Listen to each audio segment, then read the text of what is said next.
Theros is a world where gods and monsters drive champions to epic deeds, both heroic and villainous. It's a place where thought, belief, and reality, for better or for worse, are one and the same. I'm Dungeon Dad. I'm Doxy. And this is an introduction to the world of Theros.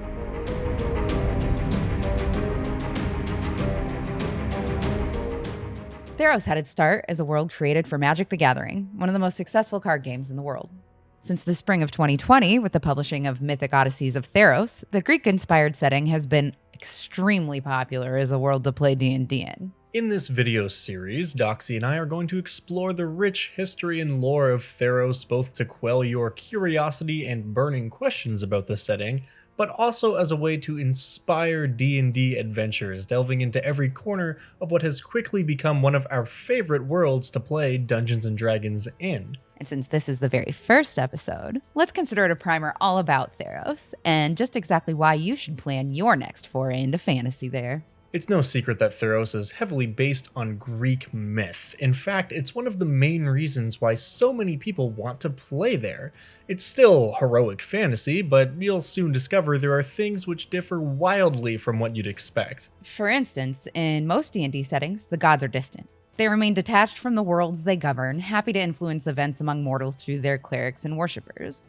In Theros, the gods are one of the most active and defining forces in the world, and they're shockingly human in the way they conduct themselves. We're so used to gods and deities in D&D being defined by their essence. They never act out of turn or do anything out of character. They're above petty emotions like jealousy, shame, greed, or guilt.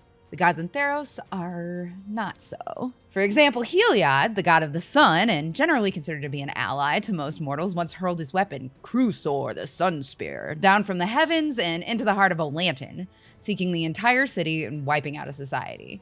Why did he do this, you may ask? It was not for some noble sacrifice, nor in order to stop the rise of a great evil. Heliod murdered countless people because their magic was so great, it threatened their reliance on Heliod's protection.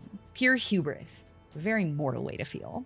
Exactly. The difference, of course, being if a human has a bad day and throws a fit, there's no chance they'll accidentally perpetrate a genocide before noon.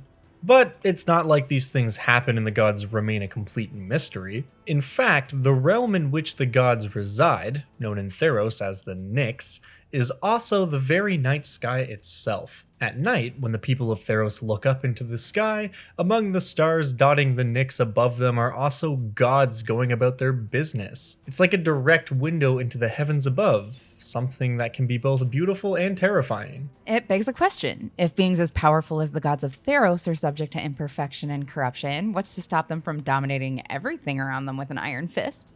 Why even abide the existence of mortals at all? Yeah, I mean, what's to stop Heliod from going full Giga Chad and just bullying everyone around him into praising the sun? The answer is simple. They need the mortals to survive. Wait, didn't you just say that Heliod murdered an entire people by biffing his spear into the local Wendy's? Why would they possibly need mortals to survive? Okay, well, that's a pretty loose interpretation, but yeah, he did and he does.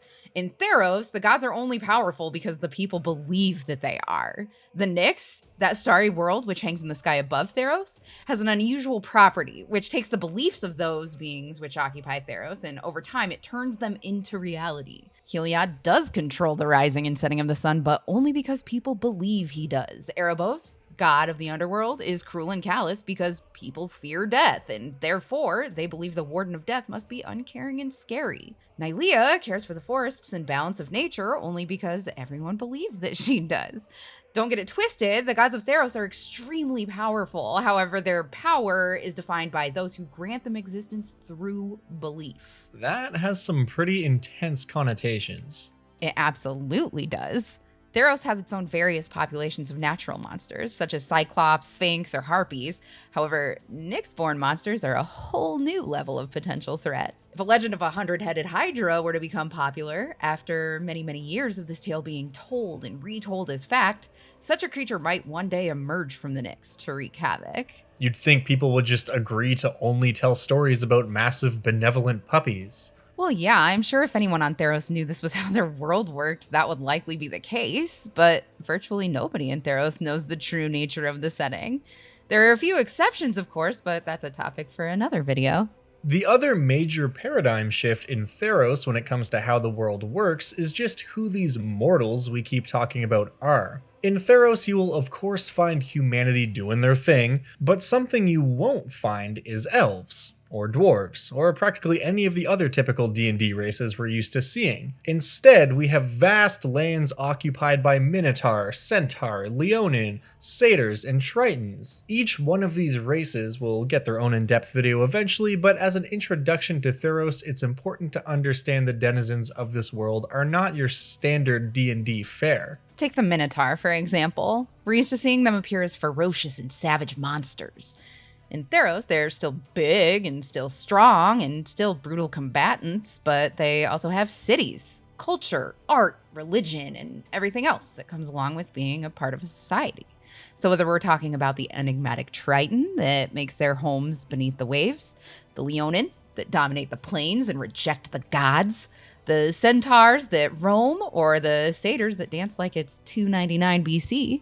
Each of the peoples on Theros fills a unique place beyond what you normally see in most other fantasy worlds.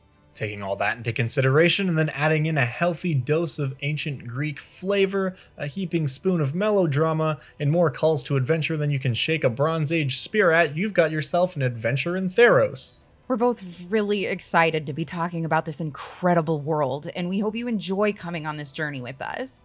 Since this is episode 1 in a series meant to explore every facet of Theros, we need you guys to help us pick what to talk about first. That's exactly right. There is just so much to cover, and while we have some things in mind to get us started, please let us know in the comments below if you have any requests for upcoming video topics. I'm talking characters, historical events, specific monsters. If you're curious, we want to give you the answers. And if you've made it this far into the video and you want to help us grow and make more videos about awesome D&D stuff, please consider subscribing, liking the video, and all that good stuff. It truly helps a ton. We also just want to thank you so much for watching. It means a lot. And give a special shout out to all you awesome patrons out there. Until next time, I'm Doxy. And I am Dungeon Dad. Thanks for watching.